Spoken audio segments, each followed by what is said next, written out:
This is gonna be some great lower leg work. If you're returning to running, returning to sport, think plantar fascia, big toe, calf, and really the lateral part of that leg.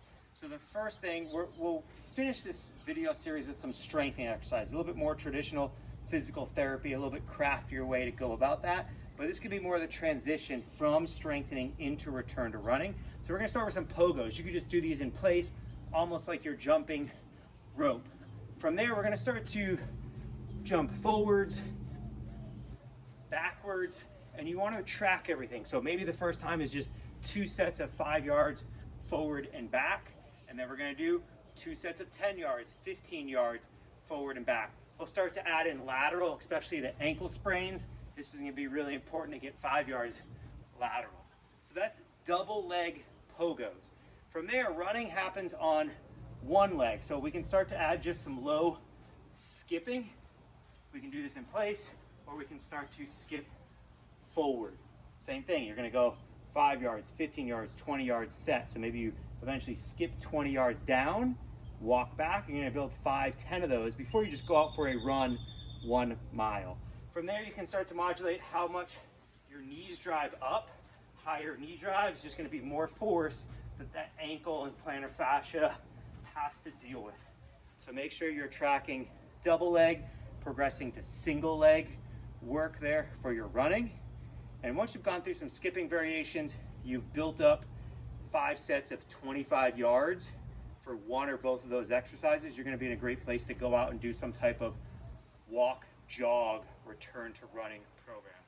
Now, if we go to some of the more traditional exercises, really nice to start to focus on some of those running shapes. So it's just this little quarter squat, and then I come up and hold this knee hug, and I can own this position. I'm pushing into the ground to grow as tall as I can.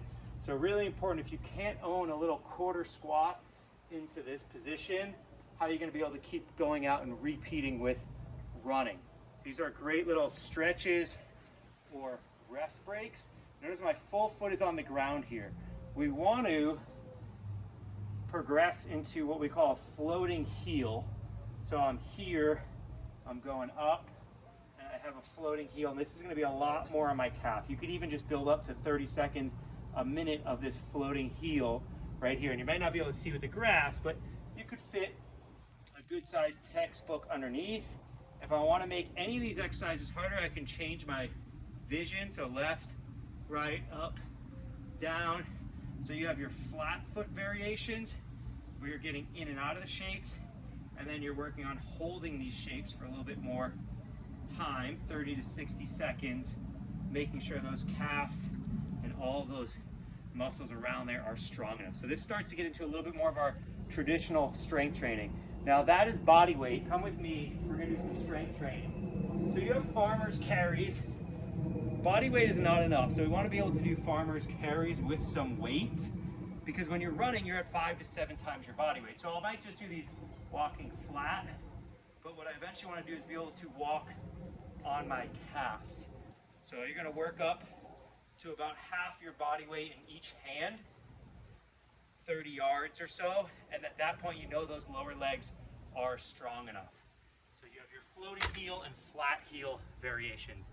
The other one that you know is really important for the side of those legs is any type of this lateral mini band work, because now we're also targeting the hips and the lateral part of those legs.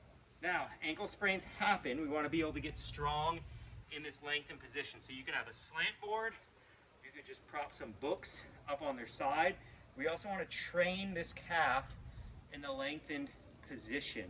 So I'm really focusing into this part that might be painful, or might have been how I rolled my ankle.